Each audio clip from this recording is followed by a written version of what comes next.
Rádio Rio de Janeiro, a emissora da Fraternidade, passa a apresentar Luz na Penumbra, programa que leva ao seu coração a mensagem da doutrina espírita.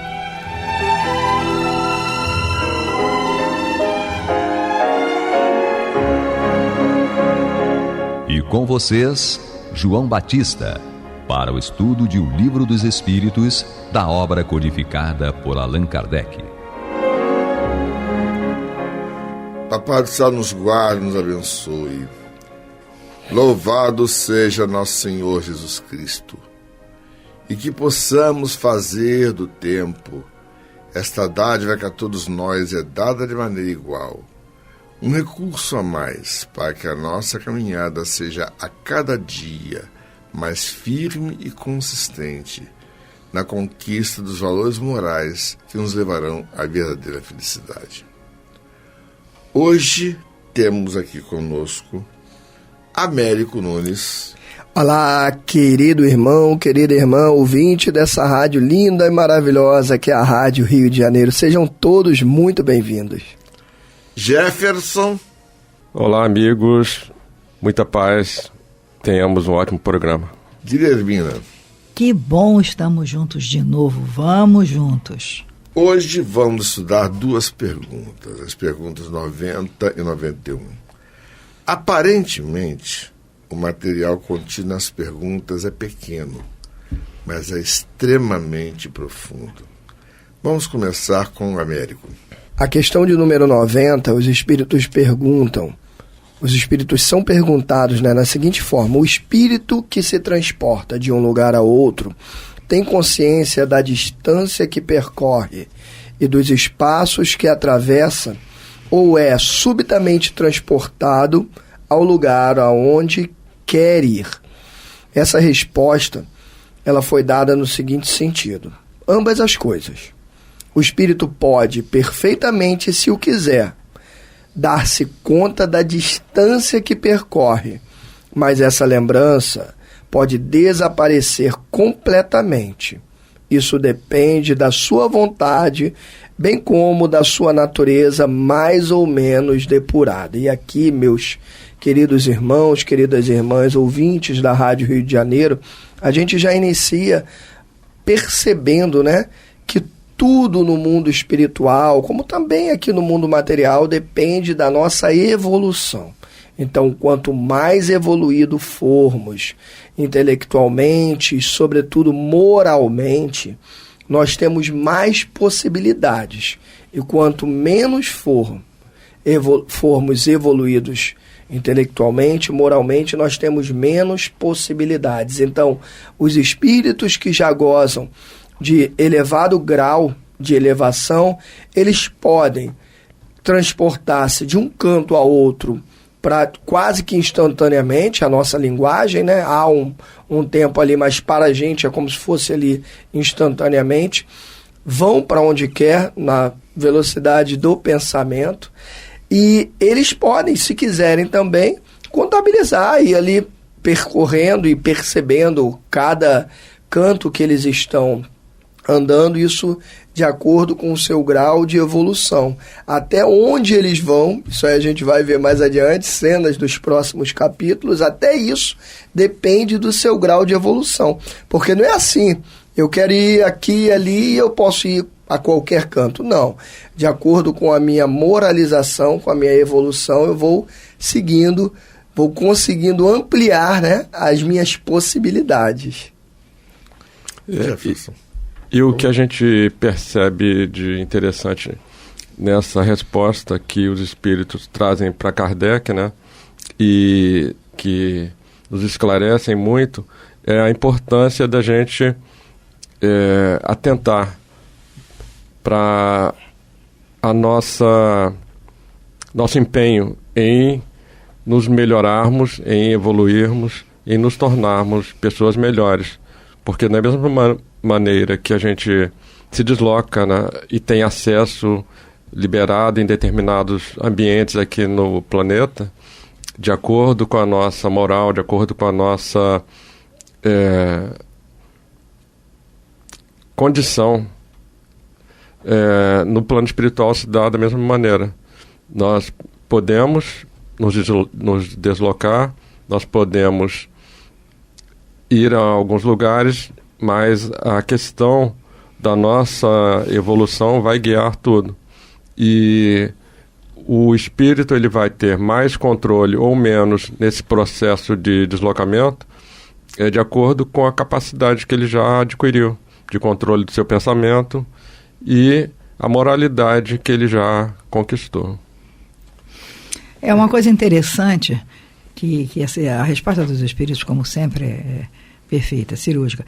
E o Kardec pergunta sobre o espírito se transporta de um lugar a outro, se ele tem consciência da distância que percorre e dos espaços que atravessa.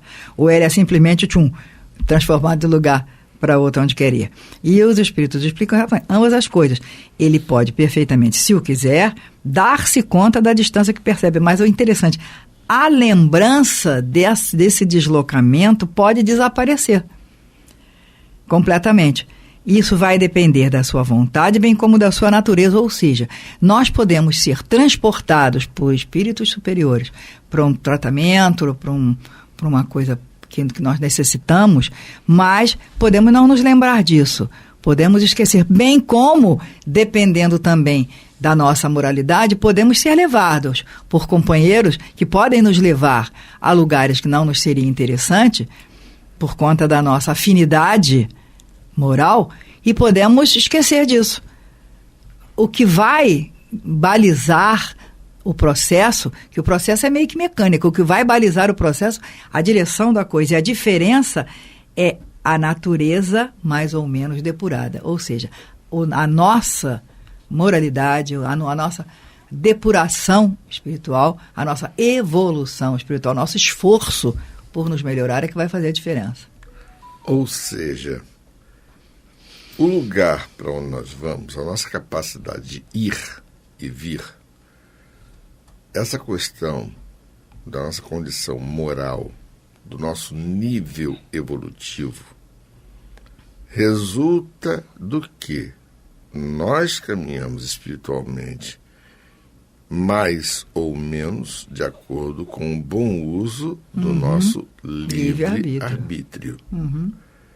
Consequentemente, a nossa desenvoltura, tanto no plano físico quanto no plano espiritual, vai depender fundamentalmente das decisões que tenhamos tomado durante a vida física, durante a vida espiritual, porque, em última instância, vida física e vida espiritual é basicamente uma questão de você ter ou não um corpo. Quando, nessa pergunta aqui, Kardec se refere fundamentalmente à condição do espírito desencarnado. Então, esse espírito desencarnado, que quando se refere a espírito encarnado, ele fala de alma. Né? Então, é interessante observar uma coisa, que o ir e vir não é somente na distância, por exemplo, de anos-luz entre um planeta e outro, o universo. É também a possibilidade, por exemplo, de penetrar em determinados ambientes. Um espírito que esteja ainda muito preso à condição material, ele, quando chega num ambiente que lhe é obstado pela sua própria condição fluídica, que ainda é pesada, ainda é presa à matéria, ele não consegue atravessar uma porta. No entanto, um espírito superior atravessa a porta, penetra em ambientes que teoricamente seriam impossíveis penetrar. E aí vamos traçar uma analogia. Imaginemos um indivíduo que seja um trabalhador pelo bem da humanidade. Ou seja, ele milita dentro de uma região aonde a miséria material e a miséria moral andam de mãos dadas. Vejam bem, não estou falando somente de locais aonde haja uma condição de baixos recursos materiais, não. Aonde haja falta de recursos espirituais. Por quê? Porque os espíritos que ali habitam se encontram numa condição precária. São indivíduos que têm problema de doença mental, são indivíduos que têm problema de dependência química. Isso aí nós podemos encontrar em qualquer lugar. Seja um lugar mais abastado, seja um lugar mais miserável. Não é uma questão de recursos materiais. Esse indivíduo que está numa condição espiritual melhor, está no corpo físico, está militando, trabalhando pelo bem da humanidade. Ele penetra nesse local, a simples presença dele faz diferença. Quem nunca teve essa experiência de encontrar-se com alguém que tem uma bagagem espiritual de peso e que tem, digamos assim, uma preponderância moral que é, digamos assim, inatacável. Imaginemos, por exemplo, não precisa muito. Imaginemos Maria Teresa de Calcutá. Imaginemos Francisco Cândido Xavier.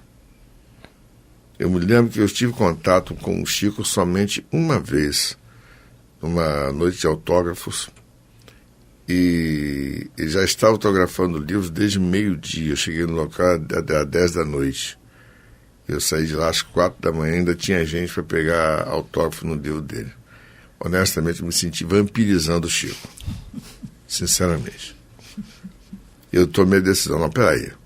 A obra dele independe de autógrafo, tá? O importante é o conteúdo dos livros que ele psicografou, que tem um peso enorme. Eu não preciso. Tem muito mais gente necessitada para entrar em contato com ele. Esse pessoal vai vampirizá-lo. Sim, mas eu não vou fazer isso conscientemente. Eu não vou absorver as energias de um corpo fragilizado pela enfermidade, tá? Quando eu posso muito bem me administrar com as minhas mazelas, com as minhas dificuldades morais. Eu não vou botar mais um compromisso espiritual dentro da minha bagagem de tantos erros. Então eu decidi, não vou fazer mais isso. Mas é impressionante a presença do Chico dentro do ambiente. A presença do Divaldo marca também muito. O Zé Alto Teixeira também é outra pessoa que marca muito. O Amazonas Hércules, que já desencarnou. Muitas pessoas que eu tive chance de ter contato dentro da militância espírita, e é inegável o ascendente, quando se fala de ascendente moral irresistível, é isso. Essa desenvoltura de se deslocar dentro do universo deriva exatamente desse ascendente moral irresistível. É a capacidade também de penetrar mentes e corações influenciados beneficamente. Vamos à nossa vinheta de hoje. Você está ouvindo pela Rádio Rio de Janeiro o programa Luz na Penumbra, com estudo de O Livro dos Espíritos, na apresentação de João Batista.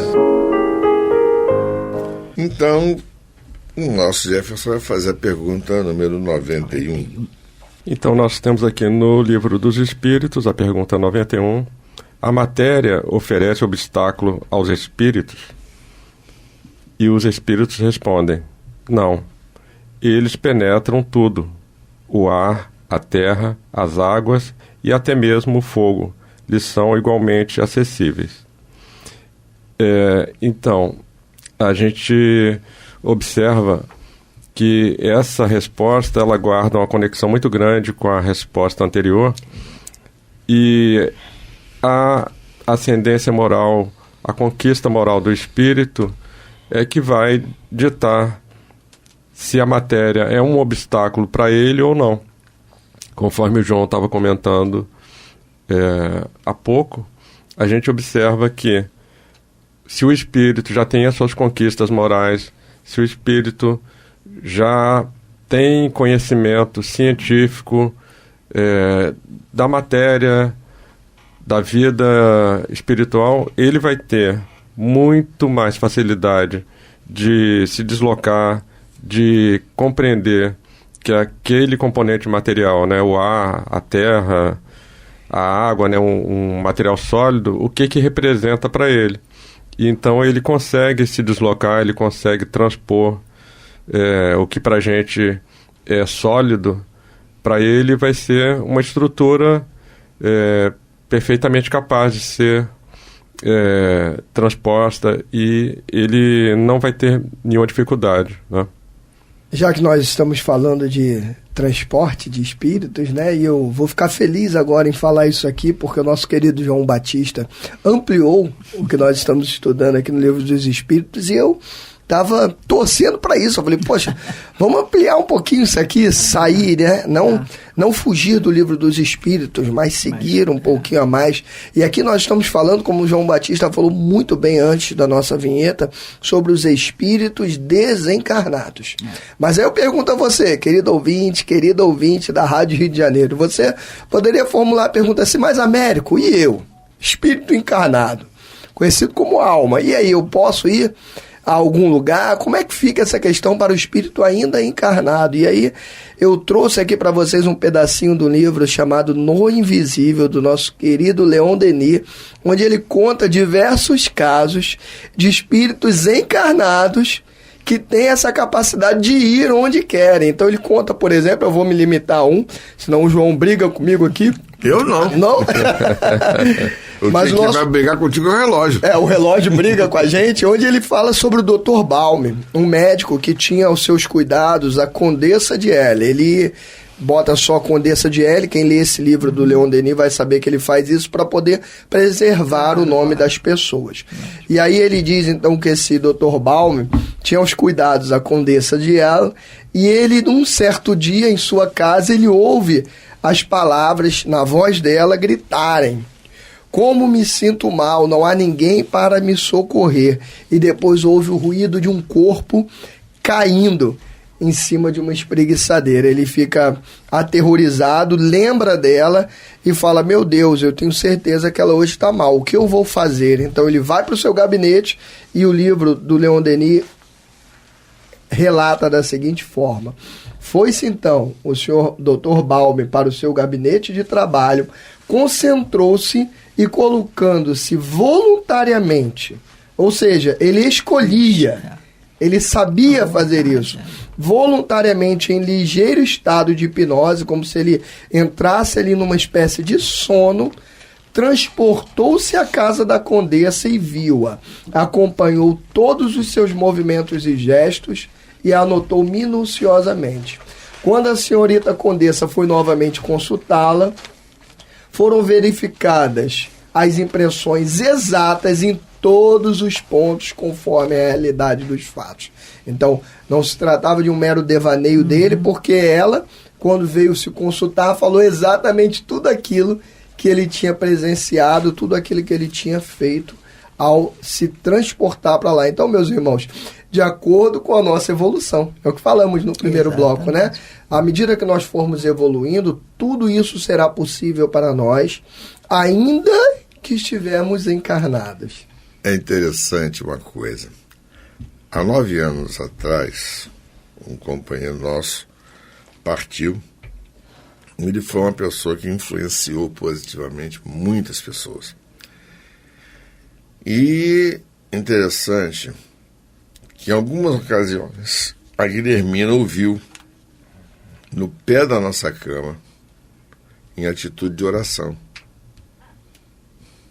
Ele se desdobrava e ia lá para casa. Que o nosso vínculo de amizade era tanto que eu o chamava de pai. Nós tínhamos um vínculo afetivo muito profundo. E quando eu comecei a namorar a Guilhermina, ele exultou. Ele diz assim: é essa que o João tem que casar. Ele possivelmente sabia dos seus compromissos espirituais. Olha, sabia o quanto você ia ter que carpir para poder continuar. Essa é a chamada DR ao contrário, porque todos os casais, quando fazem DR, falam mal um do outro. Essa aqui é uma DR que a gente vê no ar, um casal agradando o outro. Mas o que eu estou brincando é que ele sabia que ele precisava de uma pedra no caminho para cumprir os obstáculos. Não, mas é interessante observar o seguinte. Essa é a boa DR. Não, que a gente pensa uma coisa. Recentemente, nós conversando a respeito desse nosso amigo que já partiu, comentário de todos dentro da casa: poxa, é espetacular. Quantas vezes nós fomos visitar pessoas para dar passe e a pessoa falava assim: o senhor esteve aqui ontem.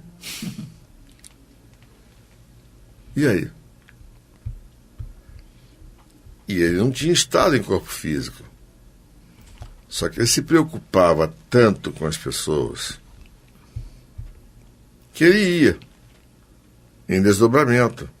Nós vamos chegar a um ponto desse livro que vai falar a respeito desse fenômeno. Cenas dos próximos capítulos. Exatamente. Não vou dar, eu estou dando spoiler para vocês saberem que a vida espiritual, ela é permanente. Sim. Nós podemos estar no corpo físico, mas nós nunca saímos da vida espiritual. Eu posso fazer um comentário? Lógico. Como sempre, eu vou chegar aqui no momento para fazer um comentário mais objetivo. Fica claro que o espírito penetra. Obstáculos físicos não são reais para o espírito e ele vai. E mesmo sendo encarnado, já foi feito os comentários aqui e tal, mesmo ele sendo encarnado, ele consegue, como a gente fala, em desdobramento, vamos estudar mais adiante, ir aonde é necessário, aonde possa ser auxiliar alguém. Só que isso também ocorre no sentido contrário. Dependendo da sintonia. Exatamente, dependendo da sintonia de quem está lá no outro lado, e dependendo também do nível evolutivo do espírito encarnado do lado de cá, ele pode ir até onde está o outro, não necessariamente com a melhor das intenções, com o coração alegre, saudável e amoroso. Exato. E isso, por que eu estou lembrando isso? Porque isso nos dá uma responsabilidade. A responsabilidade de cada um é de cada um. Agora, a nossa responsabilidade enquanto espíritas, enquanto estudante da doutrina, temos que nos manter o mais possível com o pensamento e com o coração em sintonia com o alto, porque essa sintonia é quem vai dar o grau do acesso, amigo. Eu sou... Não. Uhum. Como é que está a tua cabeça? O que você está pensando? O que você está fazendo?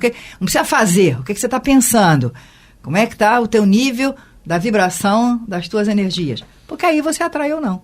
Na verdade, quem esteja nessa condição de sair do corpo ou em espírito, já desencarnado, sim. estar nessa condição precária de não identificação com as leis divinas, na verdade, encontra-se numa condição de enfermidade. Exatamente, com certeza. E é lógico que nós vamos perceber que tudo é uma questão fundamentalmente de sintonia. Sintonia. Eu estou chamando a atenção para isso, para Mas, sintonia. veja bem, ainda que o espírito tenha uma desenvoltura, uma capacidade de se transportar, isso é um fato real, mas depende do nível de sintonia.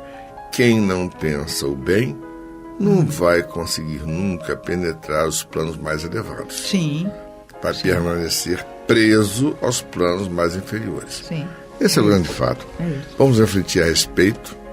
Que Papai do Céu nos guarde, nos abençoe, hoje, agora e para todo sempre. Que louvado seja nosso Senhor Jesus Cristo e que possamos fazer do tempo, esta dádiva que a todos nós é dada de maneira igual, um recurso a mais para que a nossa caminhada seja cada dia mais firme e consistente na conquista dos valores morais que nos levarão à verdadeira felicidade. Graças a Deus. Graças a Deus. Você está ouvindo o programa Luz na Penumbra.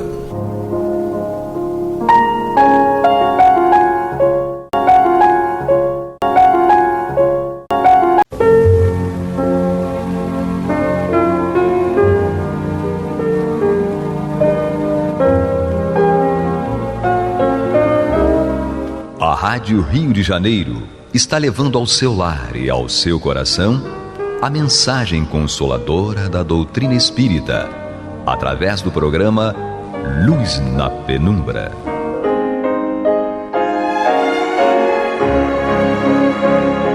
E com vocês, Antônio de Pádua Barbosa, para comentar o Evangelho segundo o Espiritismo, da obra codificada por Allan Kardec. Olá, meus caros amigos, muito boa noite. Estamos aqui mais uma vez dando continuidade ao programa Luz na Penumbra, no qual nós comentamos o Evangelho segundo o Espiritismo de Allan Kardec. Estamos ainda em seu capítulo 13, não saiba a vossa mão esquerda o que dá a vossa mão direita, que trata desse conselho de Jesus para que nós lutássemos contra a nossa vaidade, contra a nossa mania ainda de, mesmo fazer algo de bom, algo de meritório, nós não sossegamos enquanto não espalhamos a notícia para o mundo. Então Jesus está nos mostrando que não é bem assim. Se você vai fazer algo de bom, de dentro do seu coração, basta que você saiba. Às vezes nem o beneficiado sabe que você fez. Você é um assunto entre você e Deus, acabou. Mas nós ainda temos aquela mania de cacarejar para todo mundo o que fizemos. Tudo bem, somos nós todos. Eu, vocês, todo mundo tem essa mania ainda. Nós estamos tentando perder essa mania, já que Jesus nos deu esse alerta. E aqui no nosso livro há várias mensagens de espíritos protetores nos reforçando essa mensagem com seus aconselhamentos. E nós iniciamos no último programa o subitem deste capítulo chamado A Beneficência, que consta de algumas mensagens desses espíritos. Nós apenas estudamos a primeira, que foi uma mensagem mandada pelo espírito Adolfo, bispo de Argel, em Bordeaux, 1861. Hoje nós vamos dar início à mensagem seguinte, que é uma mensagem de São Vicente de Paulo, em Paris, 1858. Vamos ver o que nosso grandíssimo irmão São Vicente de Paulo tem para nós. Ele nos diz aqui: sede bons e caridosos, pois essa é a chave dos céus, chave que tendes em vossas mãos. Toda a eterna felicidade se acha contida neste preceito: amai-vos uns aos outros. A alma não pode elevar-se às altas regiões espirituais senão pelo devotamento ao próximo, e se encontra consolação e ventura nos arroubos da caridade. Sede bons, amparai os vossos irmãos, deixai de lado a horrenda chaga do egoísmo. Cumprindo esse dever, o caminho da vida eterna se vos abrirá. Além disso, qual dentre vós ainda não sentiu o coração pulsar de júbilo, de íntegra alegria, a narrativa de um ato de bela dedicação, uma obra verdadeiramente caridosa? Se buscasseis somente a volúpia que uma ação boa proporciona, permaneceríeis sempre no caminho do progresso espiritual. Não vos faltam os exemplos. Rara é apenas a boa vontade. Vede a multidão de homens de bem, cuja lembrança é guardada pela vossa história. Então ele está apenas nos lembrando aqui dos louvores que nós recebemos, inclusive da nossa humanidade, pelos bens que nós eventualmente possamos fazer aos nossos irmãos.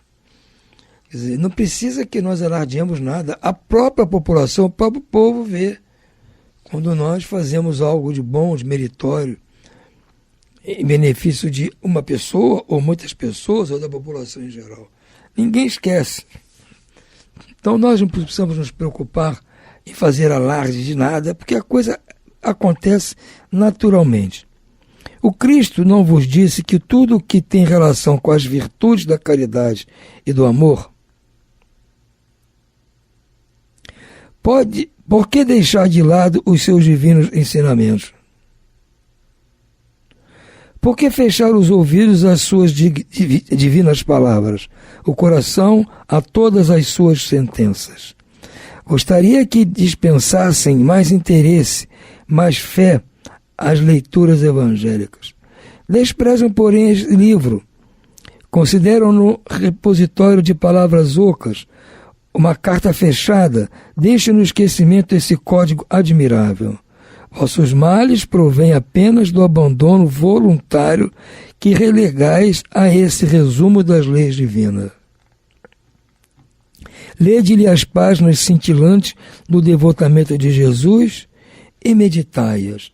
Então está nos informando aqui que este livro é um repositório de ensinamentos, de lembranças dos ensinamentos do Cristo, que falam exatamente isso, que nós temos que amar ao próximo, fazer ele todo o bem que for necessário, nos devotarmos, sem pensar em nós em primeiro lugar, sem esperar recompensa, aplauso, beijinho, nada disso. Jesus nos ensinou isso, este livro aqui está nos recordando isso para nos ajudar, nos facilitar, mantermos dentro de nós essa vontade de seguir aquilo que o Cristo nos preconiza. Homens fortes, armai-vos, homens fracos, fazei da vossa brandura, da vossa fé as vossas armas. Sede mais persuasivos, retende mais constância na propagação da vossa nova doutrina. Apenas para estimular o vosso zelo e as virtudes é que Deus permite que nos manifestemos entre vós. Mas, se cada um o quisesse, bastaria a sua própria vontade e a ajuda de Deus.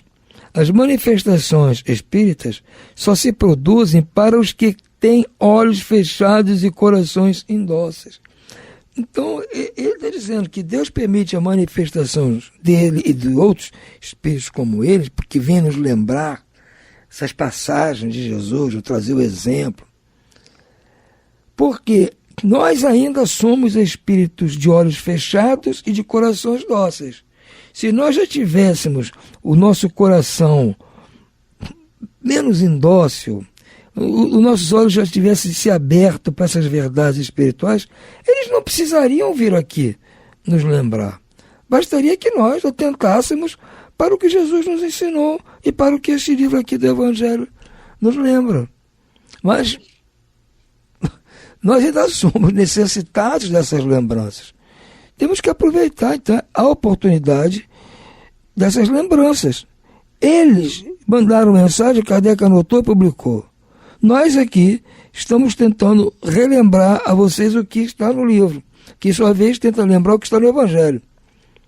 Tudo isso para que a gente possa ir mudando o nosso modo de ser, nosso jeito, para nos adequarmos àquilo que o Cristo nos disse. E que nós sabemos que é o certo. Nós não temos dúvida disso. Nós só temos dificuldade de praticarmos. O que até certo ponto é compreensível. Estamos agora tomando contato com isso. Nós somos séculos aí num contato não muito estreito com o ensino do Cristo, com o Evangelho. Muita coisa distorcida, muita coisa mal ensinada. Agora nós estamos tendo a oportunidade de ter um contato direto, mais estreito, mais esclarecido com a doutrina do Cristo. Então temos que aproveitar, é isso que São Vicente está dizendo. A caridade é a virtude fundamental que há de sustentar todo o edifício das virtudes terrestres. Sem ela, não existem outras. Sem a caridade, não há esperança de melhor sorte, não há interesse moral que nos guie.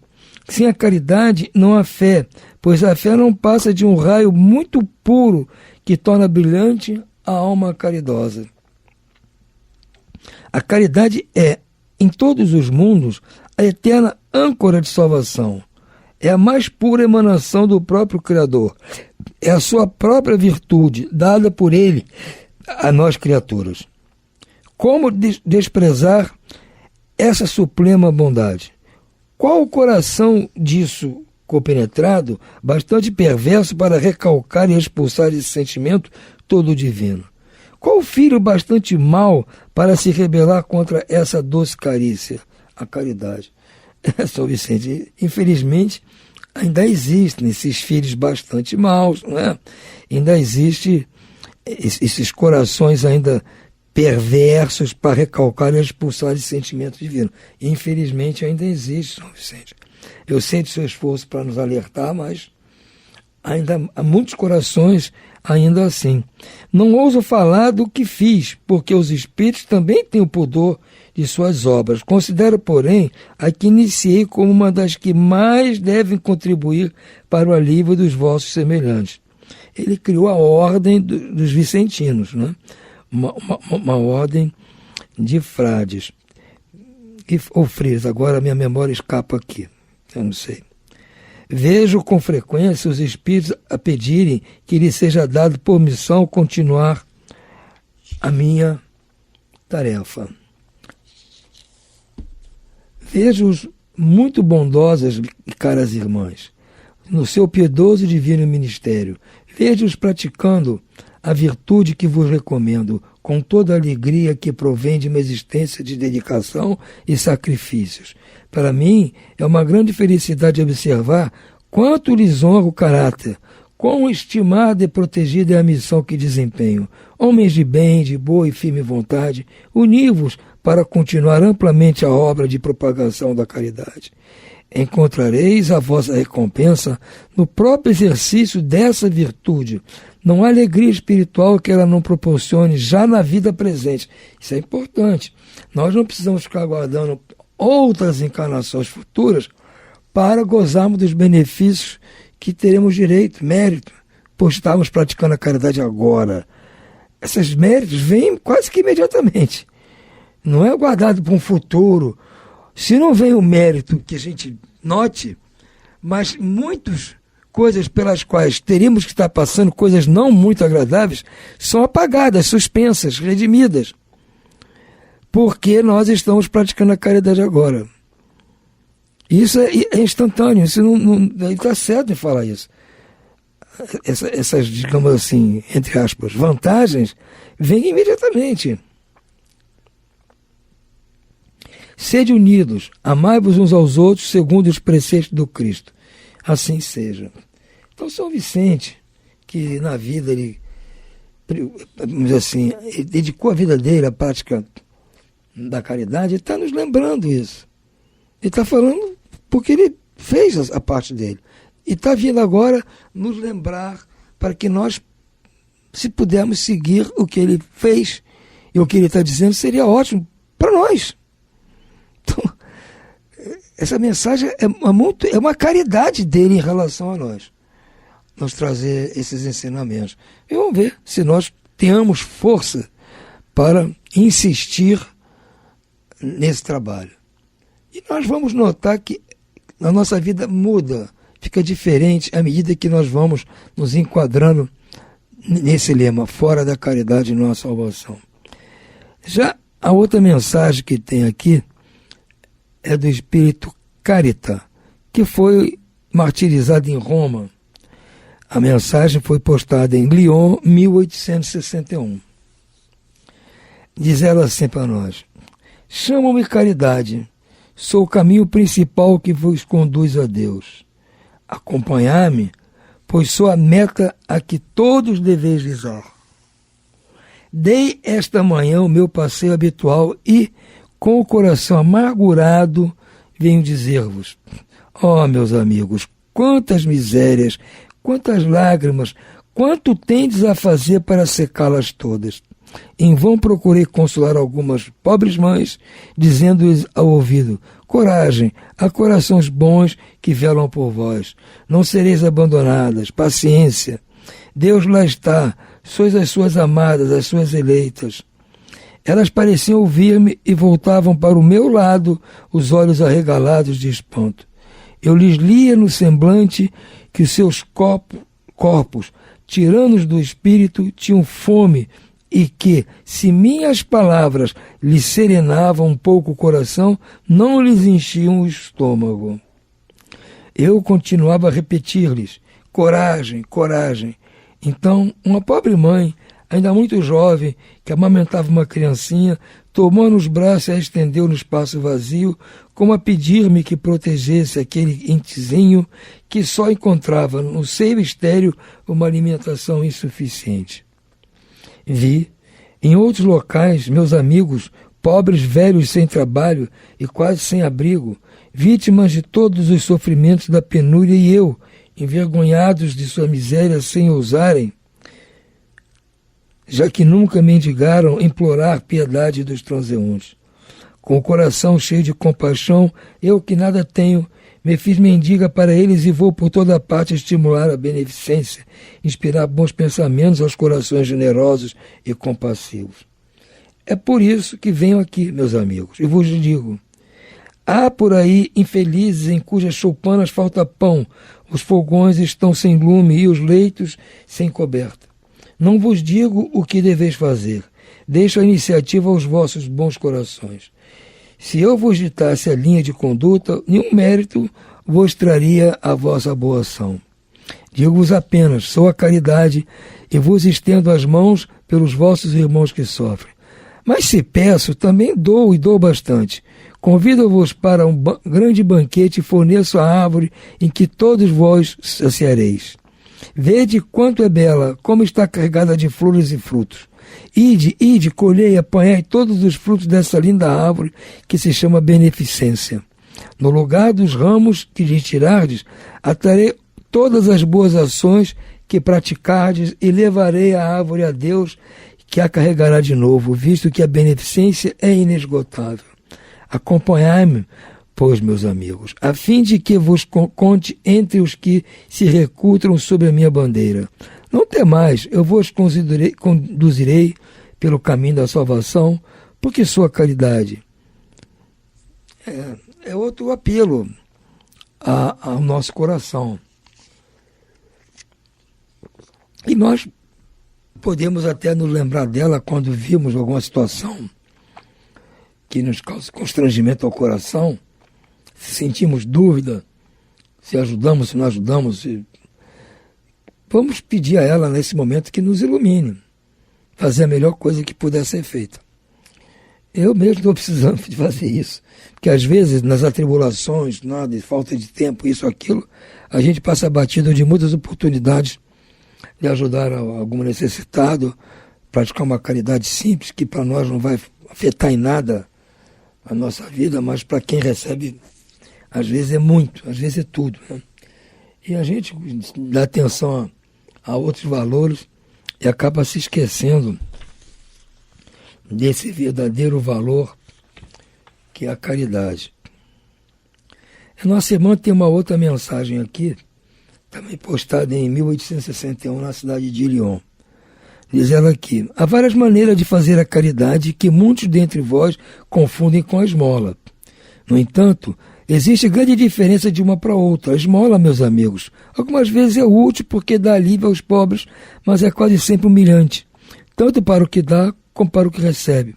A caridade, ao contrário, liga o benfeitor ao beneficiado, que se disfarça de mil maneiras. Pode-se ser caridoso mesmo com os parentes e com os amigos, sendo indulgentes uns com os outros, perdoando-se mutuamente as fraquezas, tendo cuidado de não ferir o amor próprio de ninguém. Vós, espíritas, podeis ser caridosos da vossa maneira de proceder para com os que não pensam como vós, induzindo aos menos esclarecidos a crer, mas sem os chocar, sem atentar contra as suas convicções, e sim atraindo-os discretamente às nossas reuniões, em que poderão ouvir-nos e em que sabemos descobrir a brecha nos seus corações, a fim de neles penetrarmos. Eis aí um dos aspectos da caridade. Escutai agora o que é a caridade para com os pobres, esses deserdados da terra, mas recompensados de Deus, se souberem aceitar sem queixumes as suas misérias. O que só depende de vós.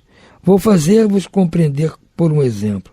Vejo várias vezes durante a semana uma reunião de senhoras de todas as idades. Para nós, como sabeis, são todas irmãs. Que fazem? Trabalham depressa, muito depressa. Os dedos são ágeis. Vede como trazem alegres os semblantes e como lhes batem uníssono nos corações. Mas com que fim trabalham? É que vem aproximar-se o inverno, que será rude para os lares pobres. As formigas não puderam juntar durante o verão as provisões necessárias e a maior parte de suas utilidades está empenhada. As pobres mães se inquietam e choram pensando nos seus filhinhos que durante a estação invernosa sentirão frio e fome. Tende paciência, pobres mulheres. Deus inspirou a outras, mais afortunadas do que vós. Elas se reuniram e estão confeccionando roupinhas. Depois, um desses dias, quando a terra se achar coberta de neve e vós vos lamentardes, dizendo Deus não é justo, que são as vossas palavras habituais sempre que sofreis, vereis surgir um dos filhos dessas boas trabalhadoras que se constituíram obreiras dos pobres. Sim, é para vós que elas trabalham, e os vossos lamentos se mudarão em bênçãos, porque no coração do infeliz o amor caminha bem perto do ódio. Isso é importante. Como essas trabalhadoras precisam de encorajamento, as comunicações espíritas lhes chegam de todos os lados. Os homens que fazem parte dessa sociedade lhe trazem também o seu concurso, fazendo-lhes uma dessas leituras que agradam tanto. E nós, para recompensarmos o zelo de todos, de cada um em particular, prometemos às laboriosas obreiras boa clientela que lhes pagará à vista, em bênçãos, única moeda que tem curso no céu, garantindo-lhes, além disso, sem receio de errar, que esta moeda não lhes faltará. Então, a Caritas está prometendo para essas obreiras que estão fazendo um trabalho que eu reconheço é muito comum entre nós, espíritas, né? Fazer enxovaizinhos, roupas de frio para as crianças. A minha mãe fazia muito isso, mas fazia sozinha em casa, ela estava aposentada, tinha sempre 2, 3 enxovaizinhos prontos para distribuir para um necessitado. A minha irmã, até há pouco tempo, trabalhava numa costurinha em Copacabana, fazendo também roupinha de inverno, roupinha de verão, o ano todo, fazendo roupinha para os recém-nascidos que as mães não têm condição de comprar. Infelizmente, ela agora teve que parar, problema de saúde, está com a idade avançada, não está mais conseguindo fazer o trabalho. Mas fez durante, sei lá, 30, 40 anos esse trabalho. Eu acho muito bonito, eu não tenho essa capacidade de fazer, reconheço isso, mas eu fico muito satisfeito que muitas senhoras da nossa comunidade espírita fazem esse trabalho. Isso deve ser incentivado, louvado. Os próprios centros poderiam se esforçar em arrumar esses grupos, né? Buscar quem doasse as máquinas de costura, talvez o tecido, as coisas para se confeccionar esses enxovaizinhos, essas roupinhas. Né? Vamos ver se nós possamos cumprir esses exemplos e esse pedido, não só de São Vicente, como da irmã Caritas, né?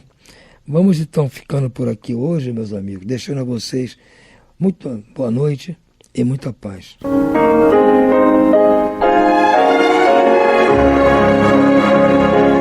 E vamos ouvir agora a prece de encerramento de nosso programa, na voz de Geraldo de Aquino. Jesus, dá-nos coragem para a luta, piedade para os insultos, e misericórdia para as injustiças e ingratidões. Limpa nossa alma de inveja e ambições mesquinhas, de ódio e de vingança o nosso caminho. E que dentro em pouco, ao recolher-nos de novo ao calor do nosso leito, para que o sono nos dê a paz e o esquecimento das tristezas humanas, possamos sentir, Senhor, no mais íntimo de nosso ser, a doçura indefinível do Teu amor e a grandeza incomparável da Tua divina presença. Que assim seja.